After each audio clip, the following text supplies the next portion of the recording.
क्या किसी और का नाम सामने आने से क्या पार्टी में किसी तरीके की टूट राष्ट्रीय जनता दल सांप्रदायिकता और जातीयता को बढ़ावा देकर आगे बढ़ रही थी। आज की तारीख में उसी समाज के लोग इसमें प्रो पुअर मुसलमानों को उनका हक अधिकार देने का इसमें काम किया गया, तो वो भी हम लोग के साथ मजबूती से जुड़ रहे हैं। तो मुसलमान वोटों में हो रहे इस बिखराव को रोकने की दृष्टि और सोच के साथ भूमिका होने जा रही है। अगर ऐसा कोई पद अगर हम लोग के पास आता है तो चिराग पासवान कतई उसका दावेदार नहीं होगा। मेरे पार्टी के वो नेता, वो कार्यकर्ता जिन्होंने मजबूती से पार्टी को यहाँ तक पहुँचाने के लिए काम किया है, दावेदारी उनमें से किसी की बात। क्या चिराग पासवान बनेंगे मुख्यमंत्री? नमस्कार, आप देख रहे हैं देशवा न्यूज और मैं हूं आपके साथ वैष्णवी। बिहार में विधानसभा चुनाव होने वाले, जिसको लेकर के एनडीए अपनी पूरी तैयारी में लगी हुई है। हमने आपको तस्वीरें भी दिखाई थी कि किस तरीके से जदयू और भाजपा कार्यालय में मुख्यमंत्री नीतीश कुमार और पीएम मोदी दोनों की ही तस्वीर लगाई गई है। और लगातार कहा जा रहा है कि बिहार विधानसभा का चुनाव मुख्यमंत्री नीतीश कुमार के नेतृत्व में लड़ा जाएगा। इसको लेकर के जब सवाल किया गया केंद्रीय मंत्री चिराग पासवान ने तो उन्होंने भी अपना बयान दे दिया है। चिराग पासवान ने साफ कर दिया है कि वो मुख्यमंत्री बनेंगे या फिर उप मुख्यमंत्री बनेंगे। इसके साथ ही उन्होंने आरजेडी सुप्रीमो लालू प्रसाद यादव को लेकर भी अपना बयान दिया है। दरअसल आरजेडी की राष्ट्रीय कार्यकारिणी की बैठक हुई, जिसकी अध्यक्षता खुद लालू प्रसाद यादव ने की है। अब इसको लेकर के चिराग का साफ कहना है कि आखिर क्या ऐसी वजह है कि आरजेडी सुप्रीमो लालू प्रसाद यादव इतनी उम्र होने के बाद भी अपनी जिम्मेदारी किसी और को नहीं दे पा रहे। उन्होंने इशारों में ये तक कह डाला है कि कहीं ना कहीं कोई ऐसी बात है अंदर खाने, कुछ ऐसी बात है जिसकी वजह से आरजेडी सुप्रीमो लालू प्रसाद यादव अपनी जिम्मेदारी किसी और को नहीं दे पा रहे। किसी बात का डर है उन्हें कि शायद उनके घर में फूट पड़ जाएगी। इस तरीके के कई सारे जो बयान है चिराग पासवान देते हुए नजर आए। वहीं चुनाव आयोग को लेकर भी चिराग ने बहुत कुछ कहा है। सबसे पहले आप चिराग पासवान का बयान सुने। है पत्र लिखवाया गया है, मुझे नहीं पता।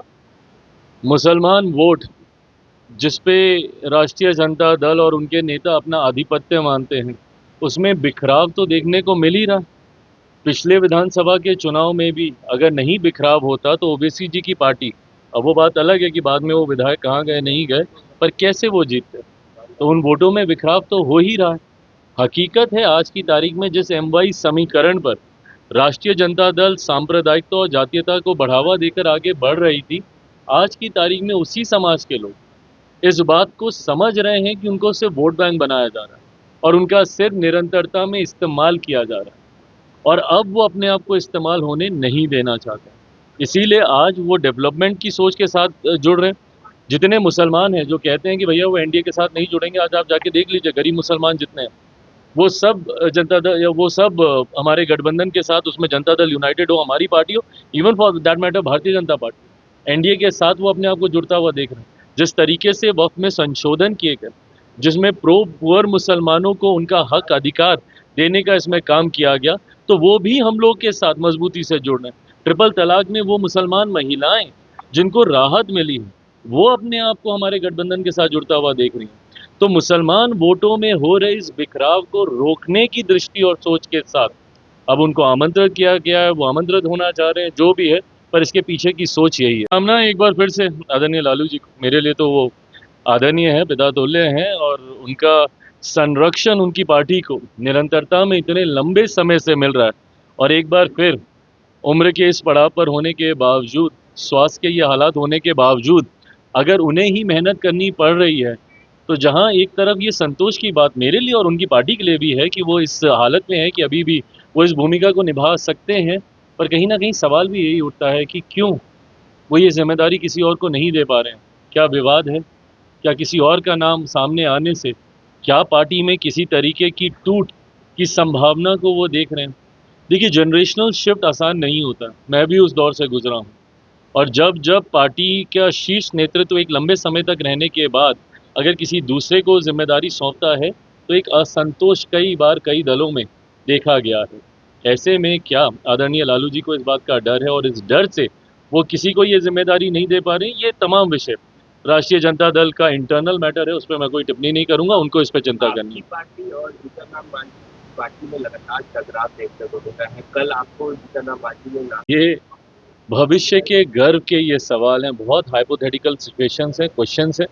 मैं इतना मैं ज़रूर मानता हूं कि एक ऐतिहासिक जीत की ओर हम लोग अग्रसर हो रहे हैं। ऑल टाइम हाई के साथ इस बार हम लोग सरकार बनाने जा रहे हैं। उस सरकार में किसकी क्या भूमिका होगी नहीं होगी ये मुख्यमंत्री जी को उस वक्त के तय करना है। पर अगर हाइपोथेटिकली भी अगर आप ये सवाल मुझसे पूछ रहे हैं, कोई ऐसी परिस्थिति बनती है जहाँ पे लोक जनशक्ति पार्टी रामविलास, जिसकी मैं मानता हूँ कि आने वाले सरकार में एक अहम और मजबूत भूमिका होने जा रही है, अगर ऐसा कोई पद अगर हम लोग के पास आता है तो चिराग पासवान कतई उसका दावेदार नहीं होगा। मेरे पार्टी के वो नेता, वो कार्यकर्ता जिन्होंने मजबूती से पार्टी को यहाँ तक पहुँचाने के लिए काम किया है, दावेदारी उनमें से किसी की बने। तो आपने सुना चिराग पासवान का साफ तौर पर कहना है कि मुख्यमंत्री नीतीश कुमार के नेतृत्व में चुनाव लड़ा जाएगा और चुनाव जीतने के बाद तय किया जाएगा मुख्यमंत्री के द्वारा कि उप मुख्यमंत्री कौन होगा। और चिराग ने ये तक कह डाला है कि उप मुख्यमंत्री का दावेदार मैं नहीं रहूंगा, मेरी पार्टी को जिसने बढ़ाने की कोशिश की है, जिन कार्यकर्ताओं ने मेहनत की है, उनमें से कोई रहेगा। तो ऐसे चिराग का जो बयान सामने आया है, उन्होंने अपनी पार्टी के कार्यकर्ताओं को अपने से ज़्यादा अहमियत दी है। इसके साथ ही चिराग ने साफ तौर पर सवाल भी उठाए हैं कि आरजेडी में आखिर क्या चल रहा है। अभी तक की इतनी उम्र होने के बाद भी आरजेडी सुप्रीमो लालू प्रसाद यादव के सर पर ही इतनी सारी जिम्मेदारी है और अपनी जिम्मेदारी वो किसी और को नहीं दे पा रहे हैं। वही चुनाव आयोग को लेकर के चिराग ने साफ कहा है कि चुनाव आयोग जो है कॉन्स्टिट्यूशनल बॉडी है, जो भी इस वक्त हो रहा है वोटर लिस्ट को लेकर के वो सही हो रहा है। विपक्ष जो है कहीं ना कहीं बस निशाना बनाने की कोशिश कर रहा है सरकार को, चुनाव आयोग को, और विपक्ष की यही कोशिश है कि चुनाव हारने वाले हैं और इसको लेकर के वो बहाने खोजने की कोशिश कर रहा है। इस खबर को लेकर के आपकी जो भी राय है कमेंट सेक्शन में ज़रूर शेयर करें। इस खबर में बस इतना ही। आगे की अपडेट्स के लिए देखते रहे देशवा न्यूज़।